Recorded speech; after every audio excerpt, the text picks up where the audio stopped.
परमेश्वर के दैनिक वचन।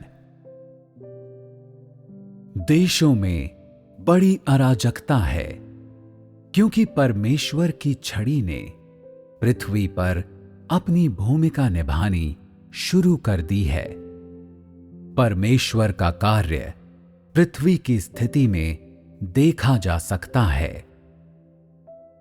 जब परमेश्वर कहता है, पानी गरजेंगे, पहाड़ गिर जाएंगे, बड़ी बड़ी नदियां विभाजित हो जाएंगी, तो ये पृथ्वी पर छड़ी का आरंभिक कार्य है, जिसके परिणाम स्वरूप पृथ्वी पर सारे घर परिवार अलग अलग बिखेर दिए जाएंगे और पृथ्वी पर सारे राष्ट्र अलग अलग कर दिए जाएंगे। पति और पत्नी के बीच पुनर्मिलन के वे दिन चले जाएंगे। मां और बेटा दोबारा आपस में नहीं मिलेंगे और न ही पिता और बेटी फिर कभी आपस में मिल पाएंगे। जो कुछ भी पृथ्वी पर पाया जाता है, वो मेरे द्वारा नष्ट कर दिया जाएगा। पृथ्वी पर परिवारों की सामान्य स्थिति ऐसी होगी।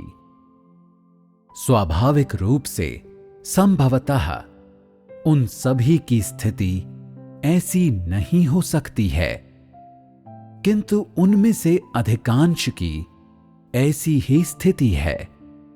दूसरी ओर ये भविष्य में इस वर्ग के लोगों द्वारा अनुभव की जाने वाली परिस्थितियों का उल्लेख करता है। ये भविष्यवाणी करता है कि एक बार जब वे वचनों की ताड़ना से गुजर चुके हों और अविश्वासियों को तबाही के अधीन किया जा चुका हो, तो पृथ्वी पर लोगों के बीच पारिवारिक संबंध अब और नहीं रहेंगे। वे सब सीनियों के लोग होंगे और सभी परमेश्वर के राज्य में निष्ठावान होंगे। इस प्रकार पति और पत्नी के बीच पुनर्मिलन के वे दिन चले जाएंगे। मां और बेटा दोबारा आपस में नहीं मिलेंगे और न ही पिता और बेटी फिर कभी आपस में मिल पाएंगे।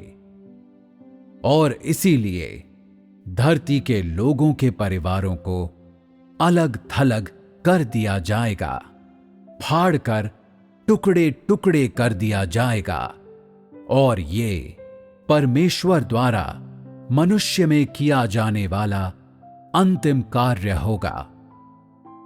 और क्योंकि परमेश्वर इस कार्य को पूरे विश्व में फैलाएगा, इसलिए वो लोगों के लिए भावना शब्द को स्पष्ट करने के लिए अवसर का लाभ उठाता है।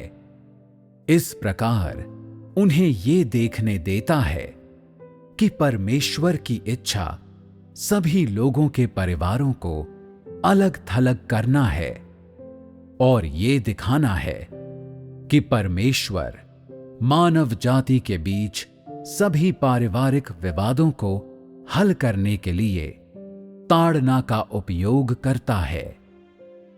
यदि ऐसा न हो तो पृथ्वी पर परमेश्वर के कार्य के अंतिम हिस्से को समाप्त करने का कोई मार्ग नहीं होगा।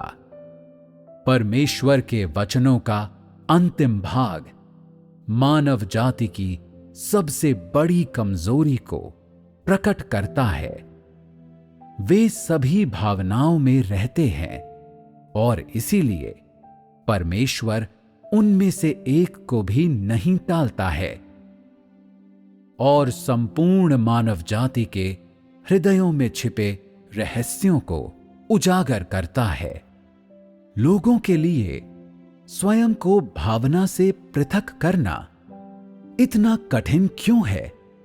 क्या ये अंतरात्मा के मानकों से अधिक है? क्या अंतरात्मा परमेश्वर की इच्छा को पूरा कर सकती है?